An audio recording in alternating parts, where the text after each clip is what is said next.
এবারের ইলেকশনে জন আকাঙ্ক্ষার প্রতিফলন ঘটে নাই, যে কারণে জনগণের ভোটের মাধ্যমে যে ক্ষমতার পরিবর্তনে আশাটা ছিল এ কথাটা কিন্তু প্রশ্ন রয়ে গেল। প্রফেশনেট প্রাপ্ত ভোটের ভিত্তিতে যে আফার হাউজের 100 আসনের সদস্য নির্বাচিত হওয়ার কথা, সেই জায়গাটাও নতুন করে প্রশ্নবিদ্ধ করা হচ্ছে।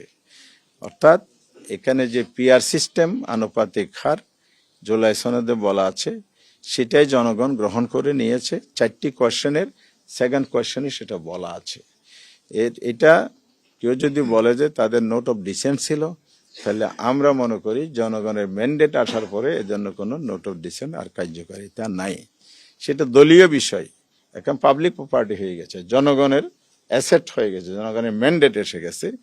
এখন প্রয়োজন হলো সবাই মিলে দেশকে সামনে এগিয়ে নিতে হলে জুলাই সনদ বাস্তবায়ন করার দিকে পথ চলতে হবে, ঐক্যবদ্ধ সবাইকে ভূমিকা পালন করতে হবে।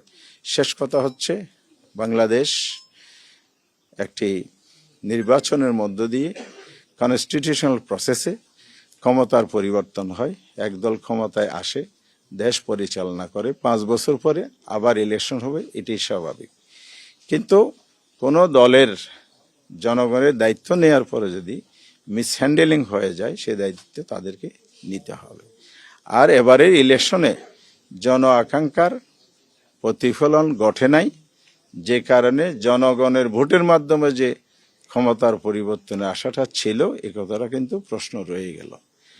তবে আমরা আশাবাদী হতে চাই, আগামী দিনে যেই আমাদের সামনে বাংলাদেশ গড়ার স্বপ্ন আছে, আমাদের নির্বাচনী ম্যানিফেস্টোতে আমরা বলেছি আমরা ঐক্যবদ্ধ বাংলাদেশ চাই, আমরা সবাই মিলে দেশ গড়তে চাই, দেশকে সামনে এগিয়ে দিতে চাই।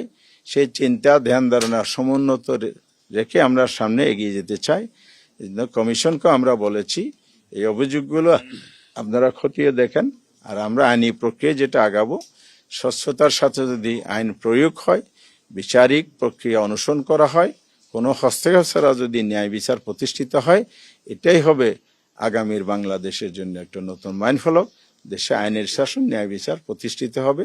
এক্ষেত্রে আমরা সাংবাদিক বন্ধুদের সহযোগিতা